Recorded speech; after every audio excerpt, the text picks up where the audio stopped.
Hello, আসসালামু আলাইকুম। Visa tutor থেকে মহিউদ্দিন আরো একটি চমৎকার তথ্যবহুল ভিডিও নিয়ে হাজির হয়েছি। আজকে আমরা যে দেশটি নিয়ে কথা বলবো সেটি হলো লিথুয়ানিয়া। আর লিথুয়ানিয়া কিন্তু পৃথিবীর সবচেয়ে বেশি ভিসার হার, এখানে সবচেয়ে বেশি ভিসা হয়। তো আজকে যে জবটি নিয়ে কথা বলবো সেটি হলো tomato harvesting and picking visa. মানে আপনি ওখানে টমেটো চাষ করবেন, তারপর এটা পিকিং করবেন, মানে পাড়া পর্যন্ত যা যা কাজ করা লাগে সেই কাজগুলো আপনাকে করতে হবে। তো আপনার যদি অভিজ্ঞতা না থাকে, আপনি শারীরিকভাবে ফিট হন, তাহলে ইউরোপে যাওয়ার ইচ্ছা থাকে, তাহলে আপনার লেখাপড়া লাগবে না, ইংরেজি জানলে হবে। আর শারীরিক ফিটনেস, কাজের অভিজ্ঞতা, ফার্মিং ওয়ার্ক যদি ইন্টারেস্ট হন তাহলে আবেদন করতে পারবেন। তো আপনি যদি পুরো ভিডিও দেখেন বা মানে শুনেন, তাহলেই আপনি কিন্তু নিজে নিজে আপনার মোবাইল থেকে আবেদনগুলো করতে পারবেন। তো প্রথমে আপনাকে যে কাজটি করতে হবে সেটি হলো আপনাকে একটা euro format, farm worker, CV ও কাভার লেটার রেডি করতে হবে। সেটি কিভাবে রেডি করবেন? প্রথমে আপনার name, personal details, contact details add করে দিবেন। তারপর আপনার এই যদি লিঙ্কডইন কোনো প্রোফাইল থাকে সেটি অ্যাড করতে পারেন। তারপর আপনি আপনার কাজের অভিজ্ঞতা, ওয়ার্কিং হিস্টোরি, বিভিন্ন কোম্পানি জব করেছেন, কি কি কাজ করেছেন সেগুলো সুন্দর করে সাজিয়ে লিখবেন। তারপর আপনার এডুকেশন ব্যাকগ্রাউন্ড, সে যেরকমই হোক না কেন, আপনি 5 পাস, 8 পাস, 10 পাস, কোনো সমস্যা নাই, সেগুলো সুন্দর করে সাজিয়ে লিখে দিবেন। তারপর আপনি যদি কোনো ট্রেনিং করা থাকে আপনার কোনো কাজে, সেই ট্রেনিংগুলো লিখতে পারেন। তারপর আপনার এই digital skill, language proficiency, language স্কিলগুলো সুন্দর করে লিখবেন, মানে আপনি কী ধরনের ভাষা জানেন। তারপর আপনি আপনার ভলান্টিয়ার কাজের অভিজ্ঞতা, তারপর আপনার বিভিন্ন ধরনের স্কিলস, আপনি কি কি স্কিল অর্জন করেছেন বিভিন্ন জব ক্ষেত্রে, আপনার লাইফে, সেগুলো লিখতে পারেন। তারপর আপনার অবশ্যই হবি লিখতে পারেন যদি আপনার সিভিতে পর্যাপ্ত জায়গা থাকে। আর আপনার সিভিটি হবে 2 পেজের একটা সিভি। তারপর আপনার একটা 1 পেজের কভার লেটার রেডি করতে হবে। কভার লেটার ছাড়া যারা আবেদন করবেন তাদের আবেদন কিন্তু গ্রহণযোগ্য হবে না। তো কভার লেটার কিভাবে রেডি করবেন? এটি রেডি করতে আপনি যে বিভিন্ন কোম্পানিতে জব করেছেন, কত বছর জব করেছেন, কি কি কাজ করেছেন, আপনার কি কি স্কিল রয়েছে সেগুলো সুন্দর করে সাজিয়ে লিখবেন। এছাড়া আপনি যদি লিথুনিয়াতে ওই জবে টিকেন, টমেটো পিকে, তাদের জন্য কি কি সার্ভিস দিতে পারবেন সেগুলো একটু সাজিয়ে গুছিয়ে লিখবেন। হয়ে গেল সিভি এবং কভার লেটার। তো আপনি আবেদন করবেন কোথায়? আর তো আমি একটা ভিডিও ডেসক্রিপশনে লিঙ্ক দিয়ে রাখবো, লিথুনিয়ার বিখ্যাত রিক্রুটিং এজেন্সি, তারাই আপনাকে জব খুঁজে দিবে।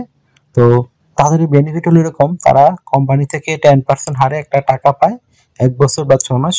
সেটা আপনার বেতনের একটা অংশ, কিন্তু আপনার বেতন থেকে কিন্তু কাটবে না, এটা কোম্পানিতে তাদের ঢিল করা থাকে। তো আপনি ওই কোম্পানিতে আপনার সিভি কভার লেটার পাঠাতে পারেন। তো কিভাবে পাঠাবেন যদি না জানেন, আমার ভিডিও শেষ পর্যন্ত দেখবেন, লাস্টে কিন্তু দেওয়া থাকে কিভাবে একটা কোম্পানিতে সিভি এবং কভার লেটার পাঠায়।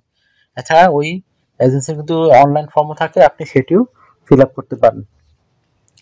তো এখানে আপনি স্যালারি কত পাবেন? তো লিথুনিয়াতে আপনার স্যালারি একটু বড় বিষয় নয়, স্যালারি একটু কম পাবেন, 2 থেকে 2.5 লাখ টাকা। তবে এখানে আপনার স্যালারি কম পাবেন যদি আপনি, তবে আপনার এখানে কিন্তু ভিসা সবচেয়ে বেশি হয়। তো আপনি যদি এখানে 1 বছর বা 6 মাস কাজ করেন, আপনি কিন্তু ইজিলি অন্যান্য বড় বড় দেশে, জার্মানি, ইটালি, ফ্রান্স, যেখানে বেশি স্যালারি দেওয়া হয়, সুইজারল্যান্ড, সহজে মুভ করতে পারবেন। তো আশা করি বুঝতে পেরেছেন। তো এখানে আপনার এই কোম্পানি বিভিন্ন সুযোগ সুবিধা দিয়ে থাকে। আপনি ফার্মের পাশে বিভিন্ন কোয়ার্টার করে রয়েছে তারা, সেই কোয়ার্টারে থেকে আপনি থাকা খাওয়া এগুলো ফ্রিতে করতে পারবেন। এছাড়া আপনি পেনশন পাবেন, তাছাড়া আপনার বোনাস পাবেন, yearly bonus, performance bonus, festive bonus, এদের নানা বোনাস রয়েছে। এছাড়া আপনি বিভিন্ন জিম মেম্বারশিপ পাবেন। এছাড়া বিভিন্ন শপিং মলে শপ করতে গেলে ছাড় পাওয়া যাবে। এই ধরনের নানা সুযোগ সুবিধাগুলো আপনার রয়েছে।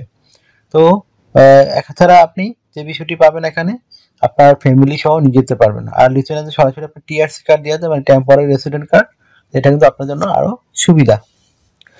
তো এখন পরে আপনি এগুলো ইচ্ছা করলে রিনিউ করতে পারবেন। আর লিথুয়ানিয়াতে আপনি কিন্তু 5 বছর থাকলে ওখানে ভিসার জন্য আবেদন করতে পারবেন, পার্মানেন্ট রেসিডেন্সির জন্য।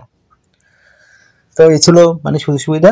তো আপনাকে ডিউটি পালন করতে হবে সপ্তাহ 5 দিন, মানডে টু ফ্রাইডে, প্রতিদিন 8 ঘন্টা করে কাজ করবেন, সপ্তাহ 40 ঘন্টা, মাসে শেষে মাস শেষে 160 ঘন্টা কাজ হয়। তো আর আপনি 2 দিন ছুটি পাবেন, শনিবার এবং রবিবার, সেই 2 দিন ক্ষেত্রে ওভারটাইম কাজ করতে পারবেন। তো ওভারটাইম কাজের একটা বেনিফিট রয়েছে, তো আপনি সেখানে কিন্তু এই এই মানে ডাবল স্যালারি পাবেন। যদি আপনি এই ঘন্টা পান 10 ইউরো করে, যেদিন ওভারটাইম করবেন সেদিন পাবেন 20 ইউরো করে স্যালারি। এই জন্য চমৎকার সুবিধা আপনার রয়েছে। তো আপনি যদি আবেদন করতে চান, তাড়াতাড়ি করে একটা euro format CV cover letter ready করে ফেলুন। আর আপনার বয়স যদি 18 থেকে 55 বা 60 বছর হয়, আপনি শারীরিকভাবে ফিট, বেসিক জানেন ইংরেজি, কথাবার্তা বলতে পারেন, তাহলে আপনি আবেদন করতে পারবেন। তো আপনি যদি আমার চ্যানেল নতুন হয়ে থাকেন, অবশ্যই চ্যানেলটিকে সাবস্ক্রাইব করে রাখবেন, আপনারই কাজে লাগবে। কারণ আমরা রেগুলার আপডেটের যে জবগুলো পাবলিশ হয় সেগুলো নিয়ে ভিডিও রেডি করে থাকি। তো আর যদি আমার ভিডিওটি ভালো লেগে থাকে অবশ্যই ভিডিওকে লাইক দিবেন, আর যদি কিছু জানতে চান অবশ্যই কমেন্টস করতে পারেন, আর যদি আমাকে সাপোর্ট করতে চান আমার ভিডিওগুলোকে শেয়ার করতে পারেন। আরেকটা বিষয় হলো, আপনি যারা অন্যান্য দেশে আবেদন করতে চান, বিশেষ করে Finland, Sweden, Norway, Germany, Italy, France, America, Australia, তারপর কানাডা রয়েছে, নিউজিল্যান্ড, মানে মোটামুটি সব দেশের ভিডিও আমরা কিন্তু রেডি করে থাকি, যেন আপনারা আপনার মোবাইল থেকে আবেদনগুলো করতে পারবেন। তাহলে আপনি যদি সাবস্ক্রাইব করে রাখেন আপনারই লাভ হবে, কারণ আমরা রেগুলার আপডেটেড জবগুলো নিয়ে ভিডিও বানাই। এছাড়া যত ইমিগ্রেশন বিষয়ে তথ্য সবার আগে এই চ্যানেলে পেয়ে যাবেন। তো আশা করি বুঝতে পেরেছেন। তো ভালো থাকবেন, take care, good bye, tata. আবার কথা হবে আগামী ভিডিওতে।